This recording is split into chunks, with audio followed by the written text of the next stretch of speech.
آپ صلی اللہ علیہ وسلم تشریف لائے، کسی نے ہڈی ماری، کسی نے روڑے مارے، کسی نے پتھر مارے،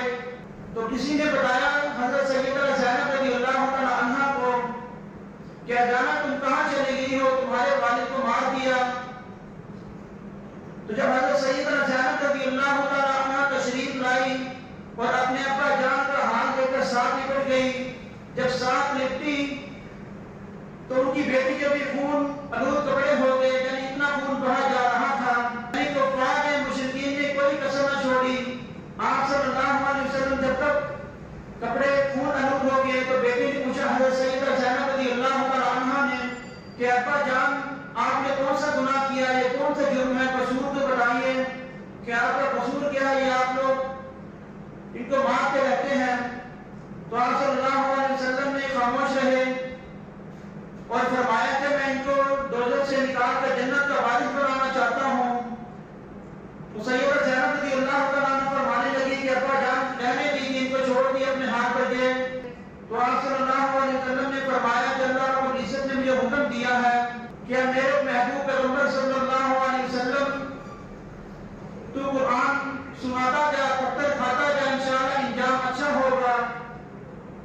اور میں تیری جماعت کو میں ہی غالب کروں گا۔ جب آپ صلی اللہ علیہ وسلم گھر تشریف لائے تو اپنے لگتے جگر نور نظر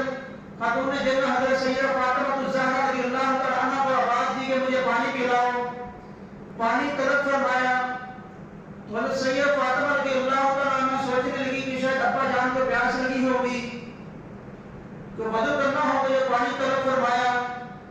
سیدہ فاطمہ الزہرا رضی اللہ تعالی عنہا پانی لے کر آئی تو آپ صلی اللہ علیہ وسلم نے اپنا چہرہ سر مبارک نیچے جھکا دیا اور فرمایا کہ میرے سر پر کسی نے گندگی پھینکی ہے تو اس کو صاف کر دو، یعنی کوئی کسر نہیں چھوڑی۔ آپ صلی اللہ علیہ وسلم پر ظلم و ستم کرنے کے باوجود ہمارا یہ حال ہے کہ ہم آپ صلی اللہ علیہ وسلم کی زندگی سے مقابلہ کرتے ہیں، ان کے سنتوں کا مذاق بناتے ہیں، بلکہ مذاق اڑاتے ہیں۔ اب آپ کی ولادت کا دن تو ہمیں چاہیے تھا کہ ہمیں دیکھنا چاہیے اپنے اندر کہ ہم نے کتنی زندگیاں بنائی، لیکن ہم نے اس دن جتنا ہو سکے آپ صلی اللہ علیہ وسلم کی تعریف کو پامال کر دیا۔ شرم آنی چاہیے ہمیں یہ نوجوان نسل کو۔ تو پھر فرمایا کہ میرا کوئی جسم کا حصہ ایسا نہیں جہاں میرے چچا مجھے پتھر نہ مارے ہوں، حتیٰ کہ طائف کی وادی میں 6 میل پتھر کھاتے رہے، یہ کوئی ایک دن کی بات نہیں، پتھر کھاتے رہے، کوئی دن کوئی رات ایسی نہیں گزاری کہ جس میں سکون سے سوئے ہو کر کے پریشانی ہی پریشانی